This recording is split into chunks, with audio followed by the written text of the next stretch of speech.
Welcome to I dream. This is Lumbini. బయట ఏ చెత్త దొరికితే అది ఏ టైంలో పడితే ఆ టైంలో తింటున్నారా? ఇంటికి వచ్చి కూడా పార్సల్ తెచ్చుకొని ఇలాంటి ఆన్లైన్లో ఆర్డర్ చేసుకొని ఇలాంటి ఫుడ్ తినడం వల్ల గ్యాస్ట్రిక్ ప్రాబ్లమ్స్ పెరిగిపోతూ ఉంటాయి. సో జనరలీ ఏ ప్రాబ్లంకి ఎలాంటి సొల్యూషన్ చెప్పాలి అంటే ప్రముఖ వైద్యులే చెప్పాలి. సో మనతో పాటు జాయిన్ అవబోతున్నారు ప్రముఖ వైద్యులు, మనందరికీ ఎంతో సుపరిచితం, మెడికల్ కౌన్సిల్ ఆఫ్ ఇండియా మాజీ సభ్యులు డాక్టర్ సిఎల్ వెంకట్రావు గారు మనతో పాటు ఉన్నారు. ఆయనతో మాట్లాడదాం. సార్ నమస్తే. సార్ నమస్తే. సార్, గ్యాస్ట్రిక్ ప్రాబ్లమ్స్ చిన్న పెద్ద తేడా లేకుండా ప్రతి ఒక్కరికి ఏదో ఒక టైంలో వస్తుంది. ఇంకొకసారి మార్నింగే హెవీగా పెయిన్ రావడం, కడుపు నొప్పి రావడం ఇలాంటివి ఎక్కువైపోతూ ఉన్నాయి కదా. సో దీనికి ఏం చేయాలంటారు? ఈ గ్యాస్ట్రిక్ గ్యాస్ ట్రబుల్ అనేది స్వయంకృతాపరాధము. మనం తినే ఆహార పదార్థాల ప్రభావము, మన అలవాట్లకు వస్తే ధూమపానం, బీడీ, సిగరెట్, చుట్టా, గుట్కా, పాన్ పరాగు, నస్యము, జరదాకిల్లి ఇవన్నీ పొగాకు ఉత్పత్తులలో ఉండే నికోటిన్ ప్రభావం వల్ల గ్యాస్ ట్రబుల్ వస్తుంది. ఇక దీంతోపాటు మద్యం, అవి ఏ రకమైనా సరే, అది బీరు, బ్రాందీ, విస్కీ, భారతదేశంనైనా విదేశంనైనా ఏదైనా మద్యం సేవించడం వల్ల ఆ జీర్ణాశయం నుండి సున్నితమైన పొర దెబ్బతిని గ్యాస్ ట్రబుల్ వస్తుంది. కనుక ఈ రోజున ఆహార పదార్థాలు మనం తీసుకునే విధానాన్ని బట్టి కూడా ఉంటుంది. జంక్ ఫుడ్, ఫాస్ట్ ఫుడ్ తింటే గ్యాస్ ట్రబుల్ రాకేమొస్తుంది? పిల్లలకే నేర్పిస్తున్నారు. పిల్లలు చిన్న పిల్లలకి జంక్ ఫుడ్, ఫాస్ట్ ఫుడ్ పెడుతున్నారు. అది దానివల్ల కూడా గ్యాస్ ట్రబుల్ వస్తుంది. పిజ్జాలు, బర్గర్లు, నూడిల్స్, ఈ ఫ్రైడ్ రైస్లు, వీటి వల్ల అదే బయట తింటే వస్తుంది, అదే ఇంట్లో కూడా చేస్తున్నారు. ఇంట్లో తయారు చేయడం కూడా చేసినా ఎక్కడ చేసినా రెస్టారెంట్లో తింటే ఇంకా దరిద్రం. సగం మేలు ఇంట్లో చేస్తే. ఇప్పుడు ఈ నూడిల్స్లోను, ఫ్రైడ్ రైస్లోను టేస్టింగ్ సాల్ట్, అజినామోటో అని ఉప్పేస్తారు. దానివల్ల ఈ గ్యాస్ట్రిక్ సమస్యలే కాదు, మగపిల్లలకి వాళ్ళ యొక్క మగతనం కూడా లోపించే అవకాశం ఉంది. బరువు పెరిగిపోతారు, అడ్డంగా పెరిగిపోతారు. కనుక ఎవ్వరూ కూడా మీరు రెస్టారెంట్కి వెళ్తే టేస్టింగ్ సాల్ట్ వేయొద్దని చెప్పండి. కొంతమంది కొనుక్కు తెచ్చుకుని ఇంట్లో కూడా వాడుతున్నారు. ఇంట్లో టేస్టింగ్ సాల్ట్ వాడద్దు. తర్వాత మనం తీసుకునే ఆహార నియమాలు అంటే వేళలు. ఉదయం 8-9 మధ్యలో టిఫిన్ చేయాలి. 12-1 గంట మధ్యలో మధ్యాహ్న భోజనం. చాలామంది సాయంత్రం ఏమీ తీసుకోరు. మధ్యాహ్నం భోంచేసి ఇక రాత్రి భోజనమే. సాయంత్రం 4-5 గంటల మధ్యలో విధిగా అల్పాహారం తీసుకోవాలి. మజ్జిగో, బిస్కెట్లో, పండు ముక్కలో ఏదో ఒకటి అల్పాహారం, లేదంటే శనగలో, పచ్చి బఠానీలో నానబెట్టి ఉడకబెట్టి తాలింపేసుకుని తినాలి. రాత్రి 8-9 మధ్యలో మళ్ళీ భోంచేయాలి. జపాన్ వాళ్ళైతే మధ్యాహ్నం 12ంటికి మధ్యాహ్న భోజనం, కరెక్ట్గా 6ంటికి వాళ్ళు రాత్రి భోజనం చేస్తారు. మరి ఇప్పుడు యువత పట్టణాల్లోనూ వాళ్ళు ఏంటి మిడ్ నైట్ బిర్యానీలకు వెళ్తున్నారు. అంత మిగిలిపోయిన దాన్ని అంత పెట్టేసి 12ంటికి రమ్మంటారు. సగం రేటు డిస్కౌంట్ ఆఫర్లు పెడతారు. కుర్రవాళ్ళందరూ 12 ఎప్పుడు అవుతుందా అని అర్ధరాత్రి వేచి చూస్తుంటారు. ఒక్కసారిగా గేట్లు తెరిచి లోపలికి వెళ్తారు. మిగిలిపోయినవన్నీ లైన్లో పెట్టేస్తారు. తినడం ఇష్టం, ఎంతైనా తినండి అని బఫే పెడతారు. ఇక వాళ్ళు మొదలెట్టి 12ంటి కాంచి రాత్రి 2-3 దాకా తినటం, తాగటం, సిగరెట్లు తాగటం, వీటన్నిటి వల్ల గ్యాస్ ట్రబుల్ కాక ఏమొస్తుంది? ఇంకోటి ఏంటంటే దక్షిణ భారతంలో మనం తిన్నంత ఘాటైన పదార్థాలు ప్రపంచంలో ఎవరు తినరు. మనం కూర వండుకుంటాం. కూర వండుకుంటే దాంట్లో పచ్చిమిరపకాయలు వేస్తారు, ఎండుమిరపకాయలు వేస్తారు, మళ్ళీ కారం వేస్తారు, మిరియాలు, ఇవన్నీ కాక మళ్ళీ మాంసాహారం అయితే మసాలా, మిరియాలు, దాల్చిన చెక్క, లవంగము, యాలకులు ఇవన్నీ కలిపేసి దట్టంగా వేస్తారు.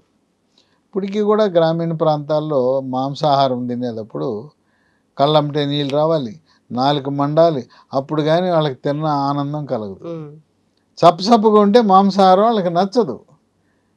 ఆ విధంగా ఈ ఘాటైన పదార్థాలు, మిరపకాయలు ఇవన్నీ వాడటం వల్ల జీర్ణాశయం నుండి సున్నితమైన పొర దెబ్బతిని గ్యాస్ ట్రబుల్ అనేది వస్తూ ఉంటుంది.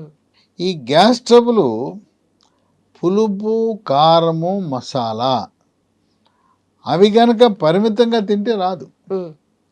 ఇక కొంతమంది పార్శ్వ నొప్పి, నడుము నొప్పి, మోకాళ్ళ నొప్పులు, తలనొప్పి అని సొంత వైద్యం నొప్పి ట్యాబ్లెట్లు వాడేస్తారు.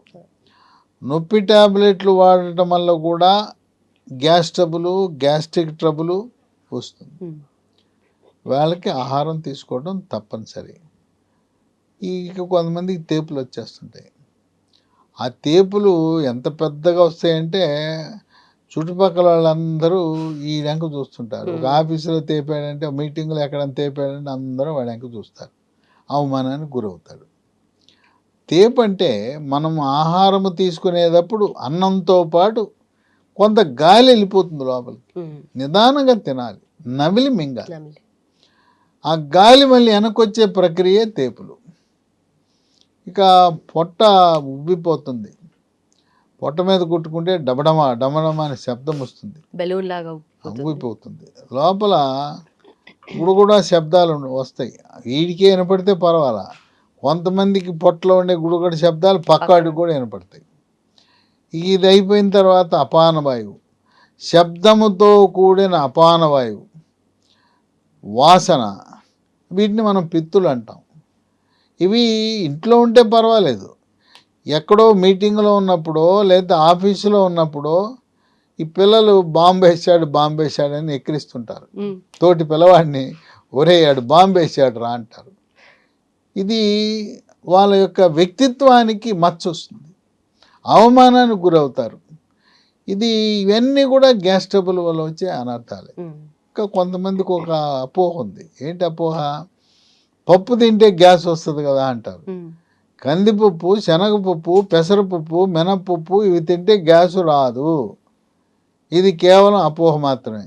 ఈ పప్పులకి ఇంకోటి కూడా చెప్తుంటారు, ఆపరేషన్ చేసిన కుట్లు చీమ పడతాయంట కదా పప్పు తింటే అంటారు. పప్పులో ఉండేది మాంసకృతులు.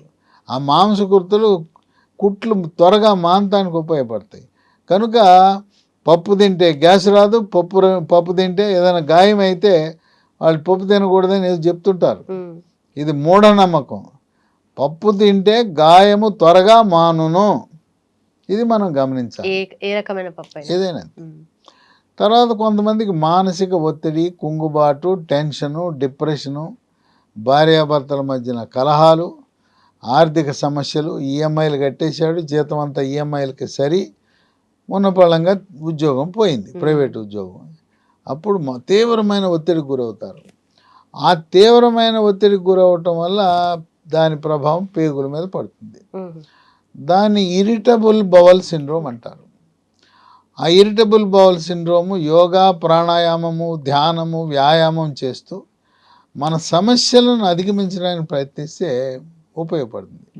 ఈ ఐబిఎస్ ఉన్న వాళ్ళు గంటకి టాయిలెట్కి వెళ్తారు. విరోచనం వచ్చినట్టు ఉంటుంది, రాదు. కాస్త గ్యాసు జిగురైపోతుంది. లేదు ఒకరోజు మలబద్ధకం, ఇంకో రోజు విరోచనాలు. వెళ్ళిన తర్వాత ఆ గంట సేపు టాయిలెట్లో కూర్చుంటారు. ఒకటి మల విసర్జన అనేది ప్రతిరోజు భారతదేశంలో ప్రతిరోజు ఉదయాన్నే మల విసర్జన జరగాలి, సుఖ విరోచనం జరగాలని కోరుకుంటారు. పాశ్చాత్య దేశాల్లో వాళ్ళు పీచు పదార్థం అధికంగా తినరు, ఎక్కువగా మాంసాహారం మీద ఆధారపడతారు. 3 రోజులకు ఒకసారి మల విసర్జన చేస్తారు. ఇక్కడ కొంతమందికి కొన్ని చెడ్డ అలవాట్లు ఉన్నాయి, మానుకోవాలి.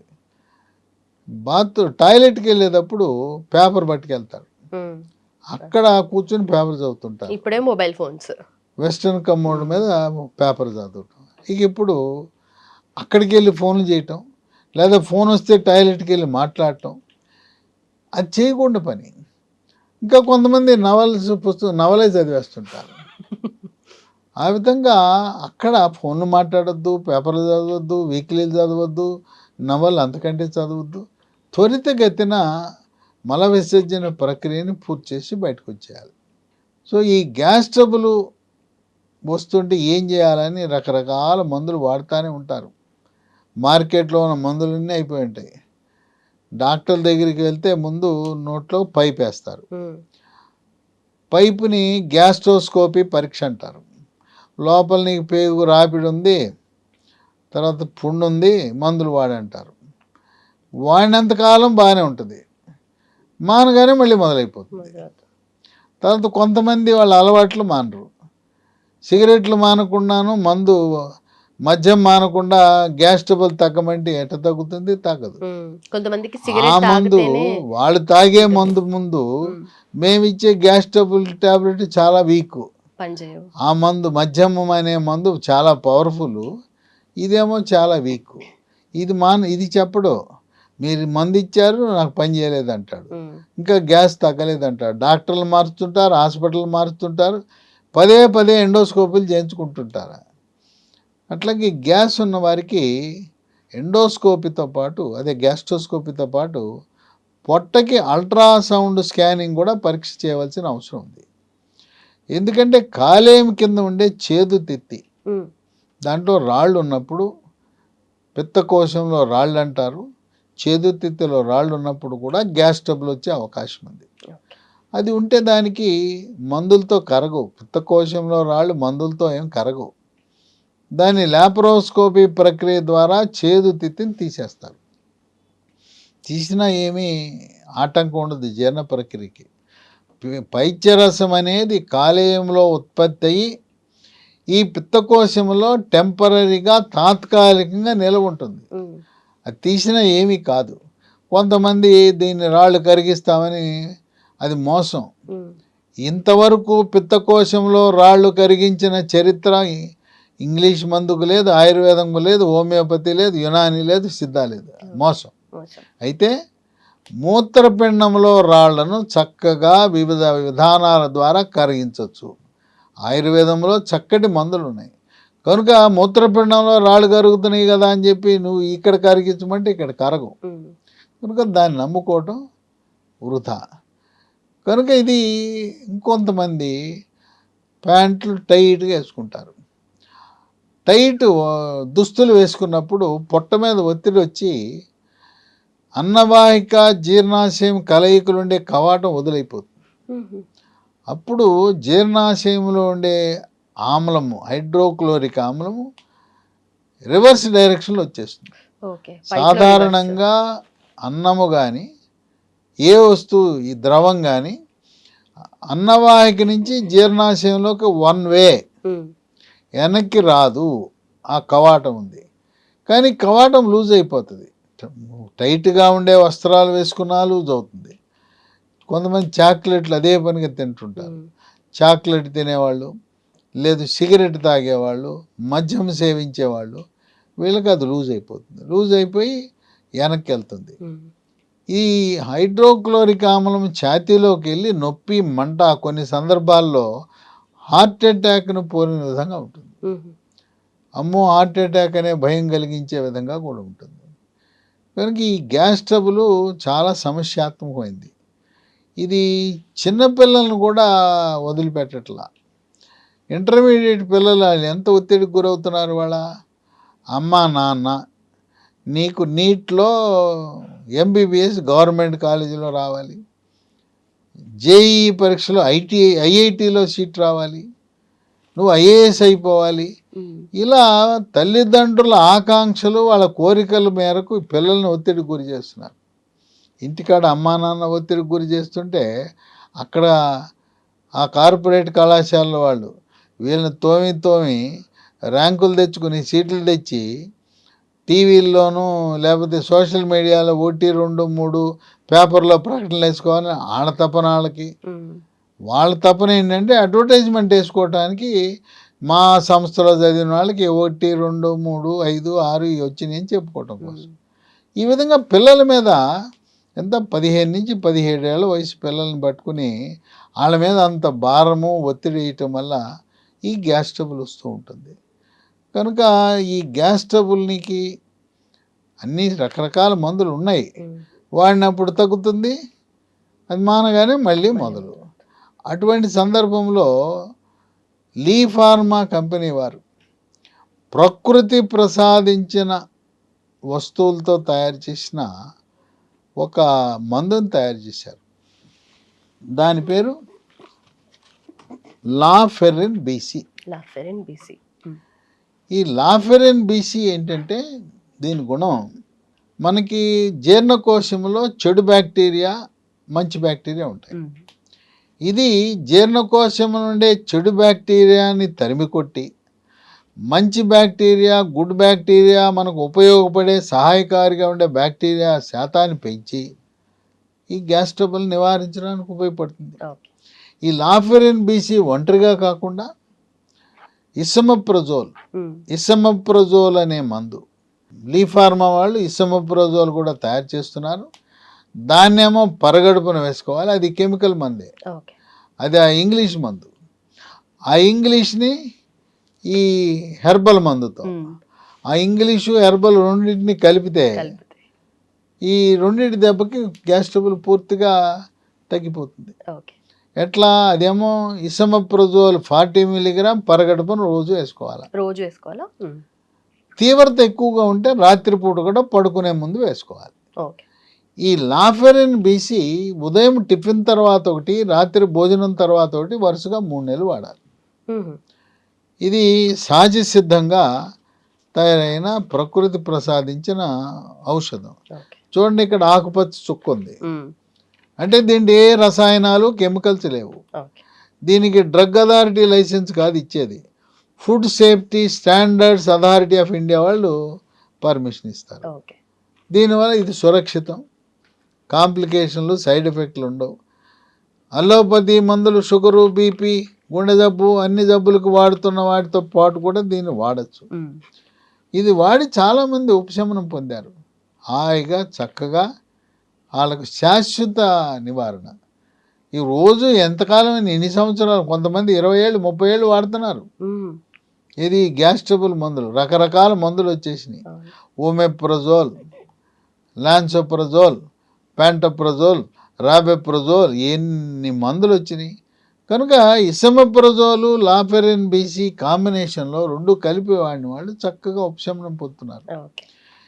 ఇది కొంచెం కష్టతరమే దొరకటం. ఇసమప్రజోల్ దొరుకుతుంది కానీ ఇది కష్టం.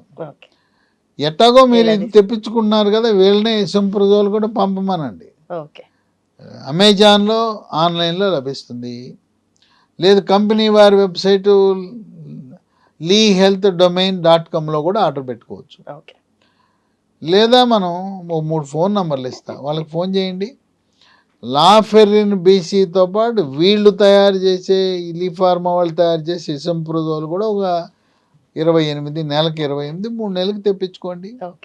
ఈ నంబర్లు 9100070480, 8977030218, మూడోది 9502897374. ఈ మూడిట్లని, ఈ నంబర్లు, ఈ వెబ్సైట్లు కూడా స్క్రీన్ మీద కనపడుతున్నాయి. డిస్క్రిప్షన్ బాక్స్లో కూడా మనం చూడవచ్చు. Right sir. ఈ నంబర్లన్నీ కంపెనీల వాళ్ళవి, మీ మందుల కోసం అన్నాను. ఏదైనా ఇంకా ఈ గ్యాస్ ట్రబుల్ గురించో ఇంకా ఏ అనారోగ్య సమస్య గురించో నాతో మాట్లాడాలంటే నా ఫోన్ నంబర్లు కూడా ఇస్తాను, మాట్లాడండి. నేను బిజీగా ఉన్నాను అనుకోండి, 2 నంబర్లు నేను ఇవ్వబోయి వాట్సాప్ నంబర్లు, దాంట్లో రాయండి. నా ఫోన్ నంబర్లు 9866308414, రెండో నంబరు 9848055806. ఎంతో కాలంగా గ్యాస్ ట్రబుల్తో, అసిడిటీతో, పుల్లటి తేపులతో బాధపడుతున్న వారికి శాశ్వత పరిష్కారానికి లాఫెరిన్ బీసీ మనకి దేవుడు ప్రసాదించిన వరంగా మనం భావించాలి.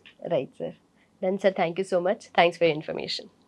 సో చూసారు కదా, ఎలాంటి హెల్త్ ఇష్యూ ఉన్నా సరే, అంటే చిన్న చిన్న డౌట్స్ ఉంటాయి, అవి అడగొచ్చో లేదో డాక్టర్స్ని అని అనుకుంటూ ఉంటాం కదా, అలాంటివి కూడా సార్కి కాల్ చేసి మీరు అడగొచ్చు. ఒకవేళ సార్ అవైలబుల్గా లేకపోతే వాట్సాప్లో చిన్న మెసేజ్ పెట్టేయండి, సార్ మళ్ళీ మీకు రివర్ట్ అవుతారు. అండ్ ఆల్సో డైజెస్టివ్ సిస్టమ్ హెల్తీగా ఉండాలి, మీకు అంత సపోర్టివ్గా ఉండాలి అంటే లాఫెరిన్ బీసీ. Thank you so much for watching, keep watching I dream.